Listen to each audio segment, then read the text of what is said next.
Last weekend, director Marc Webb put out his latest film, the live-action adaptation of Disney's Snow White. So now it's time to rank all 5 Marc Webb movies from worst to best.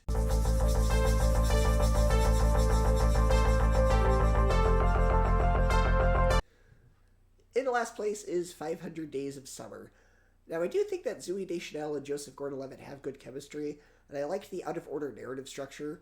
Chloe Grace Moretz as his precocious child was also a good element to the film, but by the end of the film, I was frustrated because the relationship goes from mildly cute to kind of toxic, so it just seems like a slap in the face. I can see why some people enjoyed this film, but it wasn't for me. Number 4, Amazing Spider-Man 2. It seems like with the Spider-Man movies, Marc Webb can't catch a break. The first film was essentially unused script material for a fourth Tobey Maguire film that was retooled into a reboot origin story, and he worked with what he had there pretty well, so you'd think that with the sequel, he'd have a bit more creative freedom. But unfortunately, you can see the studio meddling with this film. While Webb does manage to establish and expand upon Peter and Gwen's relationship and give them realistic struggles, making Gwen's death all the more impactful, the other stuff with trying to set up Sinister Six feels jumbled in. Electro's motivations are incredibly stupid, making Harry the Goblin during the last 20 minutes feel tacked on, even if the consequence for him becoming a Goblin is Gwen's death, and throwing the Rhino in at literally the last minute of the movie feels cheap. It feels like there was the movie the director wanted to make, and Sony trying to make their own MCU with Spider-Man pre-Tom Holland. Number 3, Snow White. I have to say, this is one of the biggest pleasant surprises I've had at the movies this year. I was pretty skeptical going in, especially with all the negative publicity and some of the odd choices they made, but honestly, I think this version is actually better than the original. For starters, the characters are so much richer and better written. In the original, Snow White is just this cheerful one-dimensional character. Here, she actually has a character arc. Even the Queen, who I said in my Disney animated ranking was the best part of the film, didn't have much depth. She was just vain and wanted to kill Snow White. But in this version, she's way more evil, ruling her kingdom with an iron fist and making her people suffer. The relationship between Snow White and the prince is also way better. In the original, they had maybe 2 minutes of screen time together, but here, the relationship is more fleshed out. And despite what the actress said about this version not focusing on a love story, there actually is one, and it feels more meaningful. Plus, Rachel Zegler has a much better singing voice. The original's high-pitched sound never really did it for me. The new songs, written by the same folks who did La La Land and The Greatest Showman, are fantastic. There's a musical number between the prince and Snow White that shows the love-hate relationship they have at first, very similar to Emma Stone and Ryan Gosling's first musical number in La La Land. And the Evil Queen's new villain song is easily one of the best Disney villain songs in a while. That being said, Gal Gadot's choreography during it looked kind of weird. And the song does sound a bit too similar to Last Midnight from Into the Woods.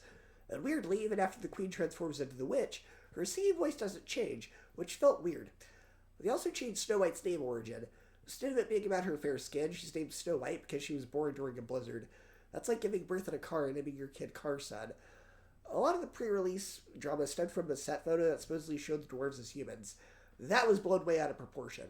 In the actual movie, they're a gang of bandits, and while they aren't super memorable, having Snow White's love interest as their leader, a charming swashbuckling bad boy, was a fun choice. It did remind me of Mirror Mirror, though, since that film also had bandit dwarves. And yes, I've got to address the CGI dwarves. They're terrifying. Think Polar Express levels of unsettling. The scariest part of Snow White is supposed to be the evil queen, not the dwarves. Plus, visually, the film looks like every other Disney fairy tale live-action remake. If you removed the characters just on the backgrounds, I'd have a hard time telling it apart from Beauty and the Beast, Maleficent, or Aladdin. At least with Cruella, that had its own style. Honestly, I think if this wasn't a Disney remake, people would be way less harsh. The original feels sacred to a lot of folks, so a remake feels almost blasphemous. But Disney didn't invent Snow White. It's been adapted countless times. This version adds enough new elements to stand on its own. While I wouldn't call it a must-see, if your kids want to go, maybe hit up a Discount Tuesday. But if they're not interested, waiting for Disney Plus is totally fine. But I'm glad to say it wasn't the disaster everyone made it out to be. Number 2, Amazing Spider-Man.